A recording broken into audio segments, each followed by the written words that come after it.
தமிழ் உறவுகளுக்கு வணக்கம். தமிழ்நாடு காங்கிரஸ் கட்சி தலைவர் ஆகின்றார். தமிழ்நாடு காங்கிரஸ் கட்சி புதிய தலைவர் ஆகின்றார் என்ற தலைப்பில் இந்த காணொளியை நாம் காண்கிறோம். விருதுநகர் தொகுதி பாராளுமன்ற உறுப்பினர் மாணிக்கம் தாகூர். இவர் 3வது முறையாக விருதுநகர் தொகுதியில் போட்டியிட்டு வெற்றி பெற்றுள்ளார். இவர் இளைஞர் காங்கிரஸ் பொதுச் செயலாளராக பதவி வகித்தவர். ராகுல் காந்திக்கு மிகவும் நெருக்கமானவர். ராகுல் காந்தி பிரதமரானால் இவர் முக்கிய அமைச்சராக பொறுப்பேற்பார் என்று 2004ஆம் ஆண்டு எதிர்பார்க்கப்பட்டது. ஆனால் அப்போது மன்மோகன் சிங் பிரதமராக பொறுப்பேற்றார். ராகுல் காந்திக்கு மிகவும் நெருக்கமானவர் இந்த மாணிக்கம் தாகூர். 3வது முறையாக பாராளுமன்றத்துக்கு தேர்வு செய்யப்பட்டுள்ளார். தற்பொழுது தமிழ்நாடு காங்கிரஸ் கட்சியானது திமுகவுக்கு ஜால்ரா அடிக்கிற ஒரு கட்சியாக மாறிவிட்டது. தொண்டர்களின் உணர்வை புரிந்து கொள்ளவில்லை.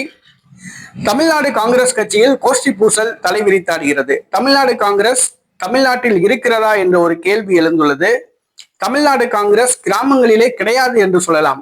கிராமங்களிலே கிளைகள் கிடையாது, ஒன்றியங்களில் கிடையாது, பேரூராட்சி, நகராட்சி, மாநகராட்சி கிடையாது. மாவட்ட அளவிலும் மாநில அளவிலும் பொறுப்பாளர்களை நியமித்து கட்சி ஏதோ ஓடிக்கொண்டிருக்கிறது. இந்த சூழ்நிலையில் திமுக கூட்டணியில் இடம்பெயர்ந்து வந்த இந்த தமிழ்நாடு காங்கிரஸ் கட்சி தற்பொழுது ஆட்சி அதிகாரத்தை கைப்பற்ற வேண்டும் என்பதற்காக துடிக்கிறது. திமுகவோடு இருந்தால் தமிழ்நாடு காங்கிரஸ் கட்சி அதால பாதாளத்துக்கு தான் செல்லும்.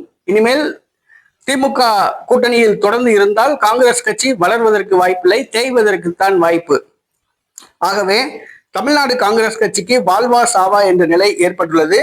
காங்கிரஸ் கட்சிக்கு உயிர் கொடுக்க வேண்டிய நிலை ஏற்பட்டுள்ளது. ஆகவே தமிழக வெற்றி கழகம் காங்கிரஸ் கட்சியை கூட்டணிக்கு அழைக்கிறது. ஆகவே செல்வ பெருந்தகை தற்பொழுது தலைவராக உள்ளார். அவர் திமுகவுக்கு துதிபாடியாக உள்ளார். அவரை வைத்துக் கொண்டு தேர்தலை சந்திக்க முடியாது என்று தேசிய தலைமை முடிவு செய்துள்ளது. விருதுநகர் தொகுதி பாராளுமன்ற உறுப்பினர் ராகுல் காந்தியின் நண்பர் மாணிக்கம் தாகூரை தமிழ்நாடு காங்கிரஸ் கட்சி தலைவராக நியமிக்க காங்கிரஸ் கட்சி முடிவு செய்துள்ளது. தேர்தல் பொங்கலுக்கு பிறகு மாணிக்கம் தாகூர் தமிழ்நாடு காங்கிரஸ் கட்சி தலைவராக பொறுப்பேற்கிறார்.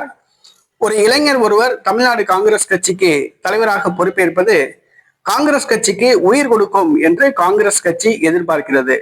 காங்கிரஸ் கட்சி எதிர்பார்ப்பு நிறைவேறுமா என்பது தெரியவில்லை.